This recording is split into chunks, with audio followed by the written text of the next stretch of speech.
गाड़ी का मेक वही है कि सेम जो अर्लियर टाइप जो पिछला था और इसके अलावा इसमें कुल मिलाकर के इसकी एलोकेशन कैसे कर रहे हैं आप? मतलब जहाँ गाड़ी जहाँ पे गैप और जहाँ पे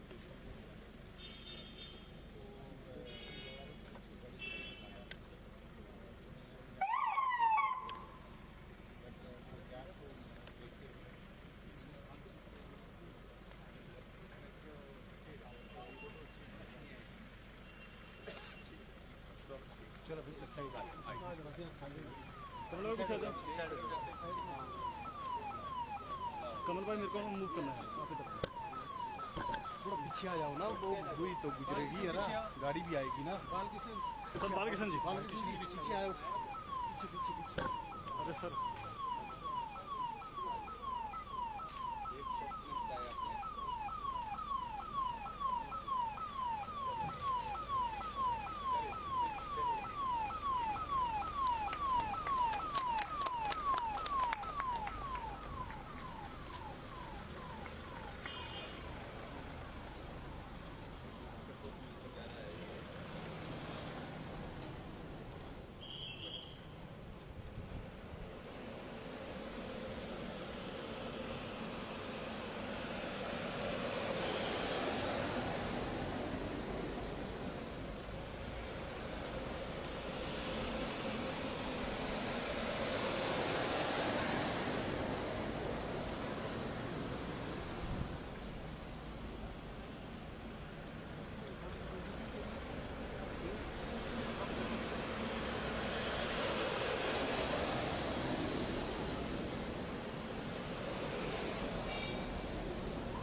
हमारी सरकार की ये शीर्ष प्राथमिकता रही है कि स्वास्थ्य की सुविधाओं को और बेहतर किया जाए, और उस दृष्टि से चाहे वो हेल्थ इंफ्रास्ट्रक्चर की बात कहें तो उसमें भी हमने काफी हद तक इन 5 वर्ष के कार्यकाल में बहुत बेहतरीन काम किया है।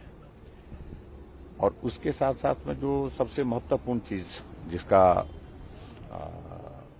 जिसकी आवश्यकता हम ग्रामीण क्षेत्रों में स्वास्थ्य की बेहतर सुविधाएं देने के लिए हम महसूस करते हैं, और जो योजना 2010 में दिसंबर में शुरू हुई थी 108 की, तो वो सुविधा ठीक प्रकार से चले, ये एक आज की आवश्यकता महसूस हो रही थी। क्योंकि जो गाड़ियां ली गई थी वो काफी लंबे समय से ली गई थी, काफी चलते चलते खराब भी हो रही थी। तो इसलिए मुझे इस बात की खुशी है कि आज हमने 30 नई एम्बुलेंसेज जो है यहाँ से रवाना की हैं, और उस तरह से अब कुल मिलाकर के इसकी जो संख्या जो है हमारे हिमाचल प्रदेश में 248 248 टोटल इसकी संख्या बन गई है। और इसमें ये भी मैं कहना चाहूंगा कि इन 248 एम्बुलेंस में से 35 ऐसी एम्बुलेंसेज हैं जो एडवांस लाइफ सपोर्ट सिस्टम के साथ हैं।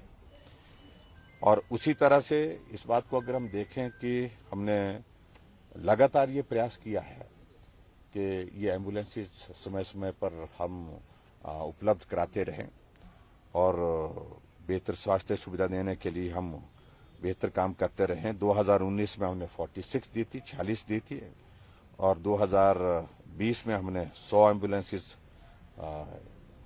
इस प्रकार से हिमाचल प्रदेश में अलग अलग स्थानों पर दी थी, और 2022 में 50 एम्बुलेंसेज हमने प्रदान की थी, और इस प्रकार से 196 टोटल एम्बुलेंसेज लोगों को जो है वो समर्पित की गई है।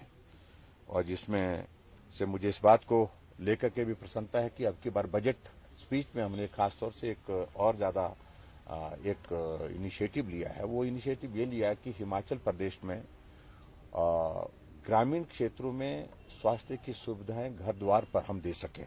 उस तरह से मुख्यमंत्री मोबाइल क्लिनिक जो है वो शुरुआत की है। उसमें से हमने 10 एम्बुलेंसेज अभी उपलब्ध करवा दी हैं पिछले दिनों में, और वो अपनी सेवाएं दे रही हैं, जिसमें एक डॉक्टर के साथ साथ में फार्मासिस्ट इसमें। और आने वाले समय में हमारा उसमें ये लक्ष्य है कि हिमाचल प्रदेश की सभी 68 कॉन्स्टिट्यूंसीज में ये सुविधा जो है वो मुख्यमंत्री मोबाइल क्लिनिक की सुविधा उपलब्ध हो। तो बहुत जल्दी बाकी पोर्शन रहता है जो एम्बुलेंसेज का, उसको भी हम पूरा करने की कोशिश कर रहे हैं। सर, भारत जोड़ो यात्रा कांग्रेस नेता राहुल गांधी आज से कन्याकुमारी से शुरू कर रहे हैं, क्या कहना चाहिए? मुझे उसमें कुछ नहीं कहना है। पहले तो उसमें यही मुझे लगता है कि भारत जोड़ो से तो बेहतर ये होगा कि कांग्रेस जोड़ो इस यात्रा को यही नाम देना चाहिए। कांग्रेस बिखर गई है पूरे देश भर में, और ये स्थिति जो हम कांग्रेस पार्टी की आज देख रहे हैं कि शायद कांग्रेस के इतिहास में ये सबसे खराब दौर चल रहा है। तो ये जोड़ने की बातें भारत की जो कही जा रही हैं, तो इससे बेहतर है कि वो कांग्रेस को जोड़ने का ही काम करें। भारत जुड़ा हुआ है, मजबूती के साथ जुड़ा हुआ है, मजबूत नेतृत्व के साथ जुड़ा हुआ है। लगातार भारत आगे बढ़ रहा है, और भारत को आगे बढ़ाने के लिए हम सब लोगों को आदरणीय प्रधानमंत्री नरेंद्र भाई मोदी जी के साथ खड़े होकर के उनको ताकत देनी है, उनको मजबूती देनी है। उस काम के लिए हम कर रहे हैं। सर, चमड़ी महामारी के चलते कई पशुओं के मौत भी हुई है। क्या चीज? लंपी वायरस की बात। इसके सिलसिले में अभी हमारी बहुत विस्तार से बातचीत कैबिनेट की बैठक में भी हुई है, और ये दुर्भाग्यपूर्ण है कि इस वायरस की चपेट में बहुत बड़ी संख्या में हमारे पशुधन आया है, और बहुत की मृत्यु भी हुई, लेकिन बहुत का उपचार भी हुआ है। और जो भी इसमें जो आवश्यक कार्रवाई करने की दृष्टि से एनिमल हस्बेंड्री डिपार्टमेंट को दे दी गई है, और इसमें वैक्सीन लगाने के लिए भी प्रावधान, उसको भी हमने कहा कि उसको युद्ध स्तर पर शुरू किया जाए, जिसमें क्योंकि 5 किलोमीटर के रेडियस में जब इस तरह का वायरस आ जाता है तो संभावना इसकी फैलने की बढ़ती है। तो ऐसे में कहा गया कि उस एरिया में हम कोशिश करें कि हम समय पर वहां पर वैक्सीन उपलब्ध कराएं, वैक्सीन लगाएं। और जहां अगर ये इन्फेक्शन आ ही गया है, अगर वायरस आ गया है, तो अगर संक्रमित हो गए हैं पशु, तो उनके ट्रीटमेंट के लिए जो बेस्ट पॉसिबल जो चीजें जो करने की हैं उनको करने के लिए क्या मुआवजे के भी प्रदेश सरकार सारी चीजों को लेकर के विचार करते हैं। Thank you.